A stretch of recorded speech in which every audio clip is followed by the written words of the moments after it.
Dr. Zoe here. During times of personal or collective stress, visualization can be a very helpful tool for both individual and community well-being. Wisdom teachings remind us that what we image impacts what will manifest. As a lifelong worrier myself, it takes me extra practice several times during the day when I am not well or I'm concerned about others to really feel and experience both gratitude and hope. So this is what our native ancestors teach. Whatever it is you are concerned for, thank God, the Creator, or whatever force it is you feel aligned with for already bringing you that peace, health, economic well-being, food, or whatever it is. When we pray with gratitude for our petition already being answered, it allows us to experience a much greater well-being than praying from a lack of whatever it is we focus on. May all our prayers for well-being and community peace be answered, and may we know that this is so. Hello, my name is Matthew Fox, and I'm a spiritual theologian, author of a number of books, including Christian Mystics and The Pope's War. And you are listening to 21st Century Radio with Dr. Zoe, and I commend Dr. Zoe for her wonderful work and for having a program that offers alternative ways of seeing the world and seeing it through the glasses of spirituality and ethics. So stay listening.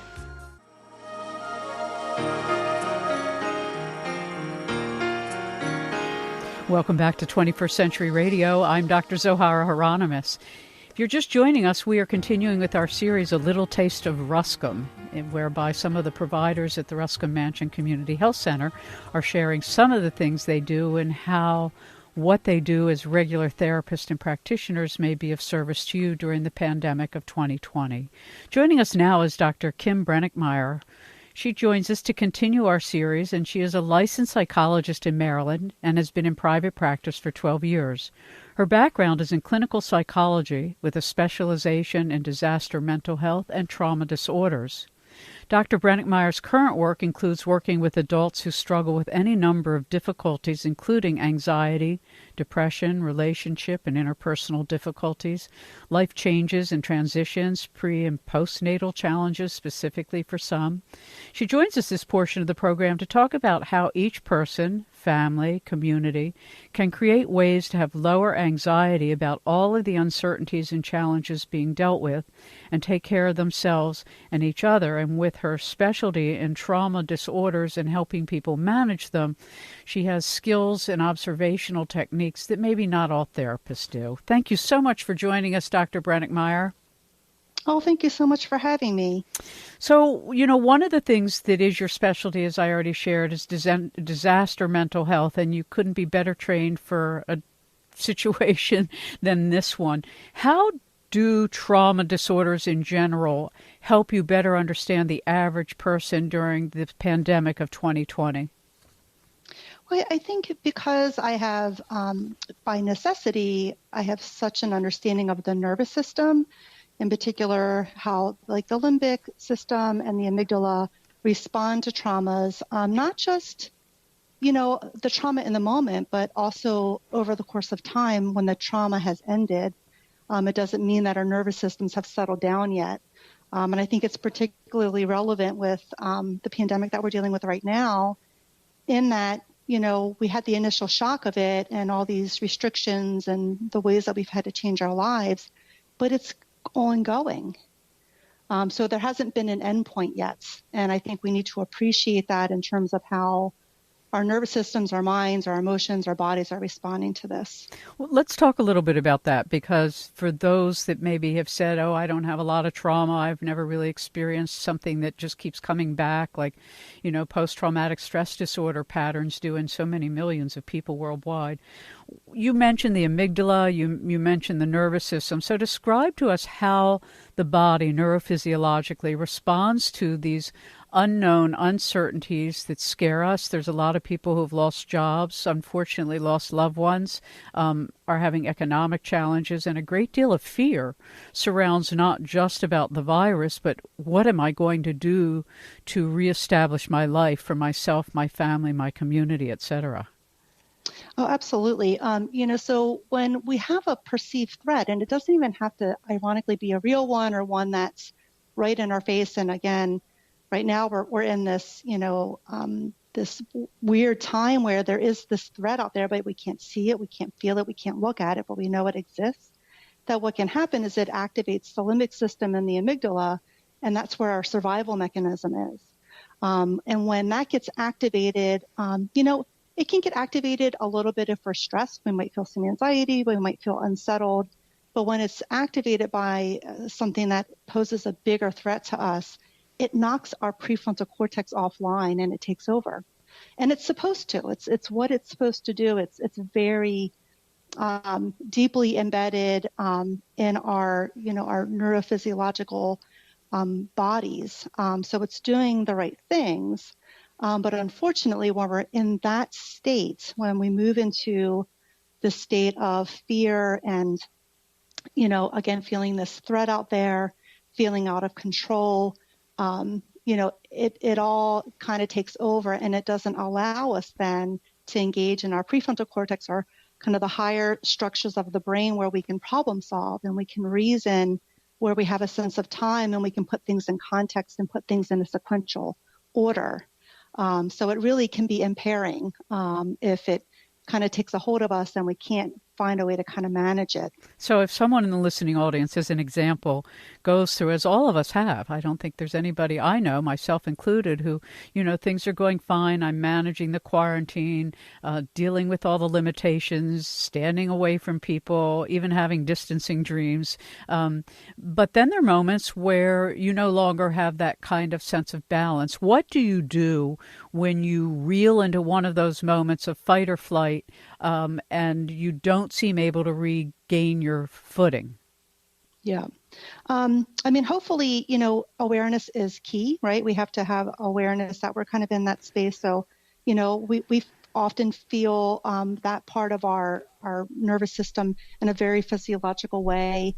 We might notice that our heart is racing, or, we have a little bit of tightness in our chest, that we're kind of activated. We're feeling a lot of energy in our body. So just having the awareness is obviously the starting point. And then when you have that awareness, what I recommend to people is it's really about using your mindfulness skills, using the 5 senses. It's the easiest way, and it's something that we can do anywhere we are. We don't need any extra tools. You don't have to have anything with you. Just use your senses. And what I'm recommending to a lot of people is to move. You don't want to really be still with that. When you're able to, because, part of the fight-flight response, the next one is the freeze. So if we move further down into our brain stem, now we're in the freeze response, where we feel paralyzed and immobilized and unable to move. So I really encourage people to get up and move around, use your 5 senses. But if you can get up and move the body, or even as you're sitting, move the body.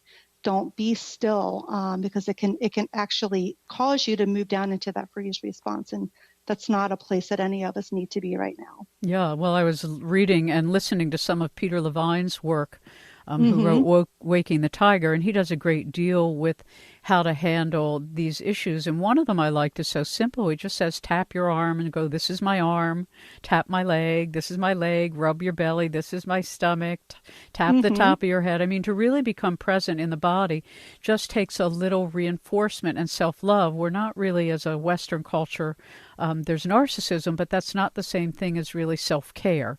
And right. So the self-care is really, I think, very new to many people who are always so busy in their life taking care of this and that and business and others and children and animals, but not a lot of self-care. So what are some other little things people can do? You said use your 5 senses, so pay attention to what you smell, what you hear, what you taste, what you touch. Yep. Absolutely. And sometimes you can kind of make it like a little bit of a game. You can kind of say, okay, I'm going to look around the room. I'm going to name 5 things that I see. I'm going to, touch 4 things. I'm going to listen and be able to name 3 things that I hear.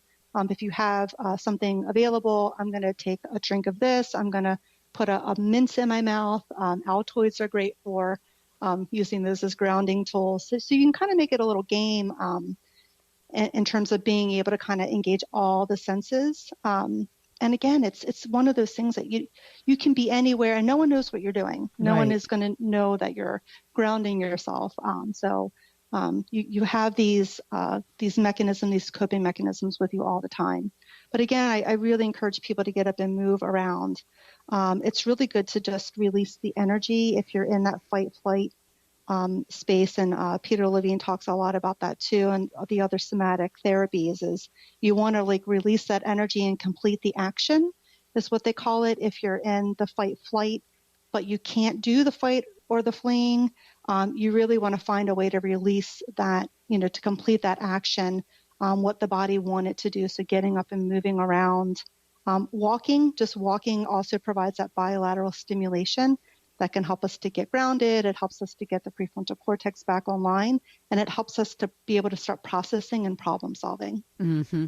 And so if you're in a place where you can get outside, and there are many parks still open and trails that are wide or whatever it is, even in your neighborhood or backyard or your apartment complex, if there's a tree, go outside and sit with the tree. And trees are so stabilizing and so nurturing. So because you deal so much with trauma survivors, maybe it might be interesting for people to appreciate that there are people who come to this pandemic already with a house full of challenges in their own body system. And how has that been for you as a therapist working with trauma survivors during this pandemic? It's been really hard, and in ways that maybe those of us that don't have trauma histories don't experience. It was so interesting. One of the first things that I remember seeing was like a little, image or something that circulated around social media, and the title was, what is this pandemic? How is this triggering mental health issues? And it named all these ways. One was it changes your mindset from living to surviving. It can trigger feelings of hopelessness. It can trigger feelings of despair, loneliness, promote social withdrawal. People start getting afraid for their health and their financial stability. And what struck me was that this is how my patients are living all the time. Mm-hmm. This is their day-to-day life. So it's almost like it's brought all of us to the place where my trauma survivors are all the time. So it gave me a deeper appreciation and more compassion for them, that what we're experiencing now is how they've been living for years, many of them. The other thing that's interesting, though, is that because they do have so many additional challenges, their lives haven't changed that much. That was one of the things that a lot of people said to me initially was, my everyday life isn't much different because I'm already very isolated. Right. I'm already scared to go out. I already feel shut down and disconnected most of the time. I'm already full of fear. So their everyday life for many hasn't changed a whole lot because they're not doing all these things that a lot of us take for granted. That's so interesting. And you wonder to what degree they're able, even though it's a challenge when you're just trying to manage your own existence, of how you are of service to others when you've had similar experiences. Like I've had chronic illness most of my life of some sort or another, and it's through the autoimmune spectrum, and it's made it so much easier for me to have compassion for other people who develop chronic illness or didn't know that's what was plaguing them, and they just didn't know why they kept getting sick. But that's why I started the Ruscombe Mansion Community Health Center, was out of my own journey to get well. So you wonder sometimes to what degree these individuals are making a difference, even in just the collective mind. Because, as you point out, it's not new. I mean, I myself live a rather hermetic lifestyle as an artist and a writer, and I spend most of my time alone or with my family. And so for me, too, it's the quarantining is not very different from the way I already live my life, other than the grocery store is a different experience. So talk to us a bit about how the strategies that you use with trauma disorders are of use beyond the general description you gave us of the 5 senses. Are there some other techniques or a little practice that people can use in their life that maybe will help anchor this in a little bit? There are. One of the things that I'm really encouraging is, one is getting back to basics, which I think can be helpful for all of us. Getting back to, for my patients, it's going back to those basic coping skills. Don't forget that you have your grounding skills. Use your containment skills if flashbacks get triggered, if you're having intrusive symptoms, imagine containing it or write it down on paper and put it in a box or tear it up and throw it in the trash. So I'm really encouraging people to really get back to those basics. Most people, That sometimes, let me stop you on that because most of Mhm. our audience may not know what you're talking about. So in terms of like the grounding skills, it's those mindfulness skills that we just talked about in terms of using the five senses. The containment skills are, people that have complex trauma and acute PTSD. They'll get intrusive symptoms like intrusive images, intrusive feelings. We could talk about those as emotional flashbacks. They have these intense feelings of fear, even though there's no threat around them. So that's how we know, okay, this is probably something from the past. They might have intrusive kind of like thoughts or auditory, symptoms in their minds. So we really want people, because remember, trauma lives, if it's unprocessed, it lives in the amygdala and the limbic system. And those parts of the brain and the nervous system don't have a sense of time. So when those memories come back up, it feels like it's now, happening right now. So teaching things like containment skills, helping people to gain control over what's going on internally and what's coming up for them. So getting back to those basic skills, I'm encouraging routine, schedules, really have structure in place. Make sure you have a start and an end to your day. Make sure you're getting dressed every day. You're getting outside every day. So a lot of the things that are being recommended for all of us. And also to change their expectations, that we treat these as sick days is what I call them with my patients. When we're sick, we give ourselves permission to rest. We give ourselves permission to not have to do a bunch of chores, or we don't expect ourselves to fulfill all of our responsibilities. So really teaching people to have more compassion and having grace for themselves. They're kind of simple things, but they're really important. And I think sometimes we need someone to tell us it's okay to do these things for yourself. Well, especially in a time-based, production culture, which is always about producing more rather than necessarily deeper and better quality. And this has really been an opportunity for the entire planet to give a pausing reflection to what are we doing with our incarnations and what is it that we're doing that has so undone the earth system, and how is it that the immune systems of so many people are so bad. Some of it socioeconomic, some of it by choice. But lifestyle has a great deal to do with illness and chronic illness in particular. And that's one of the cracks or fissures, if you will, that we're actually understanding in a more explicit way as to who's getting sick and who's not recovering and why. And Yes. so the underbelly, basically, or the hidden side of the collective psyche and the economy is, I think, giving a lot of people who have never had fear they've never known, whether it's a bank or an oil company or a corporation or, a major department store. There isn't any system that isn't being challenged to remake ourselves. And that's the beauty of it, is that if we now go, as just an example, into wind and solar and those things that are sustainable and really pay attention to the ecosystem of the earth, then the ecosystem of humanity is improved as well. Absolutely. So everything is tied together. Yeah, and so you've been doing, as have all the therapists, been doing a great deal of work through Zoom and on telephone and Facebook and whatever it is they can to help connect. Do you have any suggestions to those in the listening audience? Some may be parents of young children who have fear. Some may be caretaking their elder parents who have fear. I mean, there are always somebody has a little less balance at one point than another. How families can use these skills to help each other and their neighbors and those they talk to? Oh, absolutely. And I think a lot of it is just sharing them, and just, as a family, you can do them together. Like with my children, like I will use these with them and we can do them at the same time. I can sit with them and, we can role model how to get ourselves grounded and how to, really kind of reset our nervous systems through modeling. And also, as a collective, you can do it together. Like with my patients, anything I ask them to do, I'm going to either demonstrate or I use the same skills myself. So even just sharing some of these, and also just letting people know that it's okay to be struggling and it's okay to be going through, a lot of different emotions. And I think that we're going to continue to go through a lot of different emotions.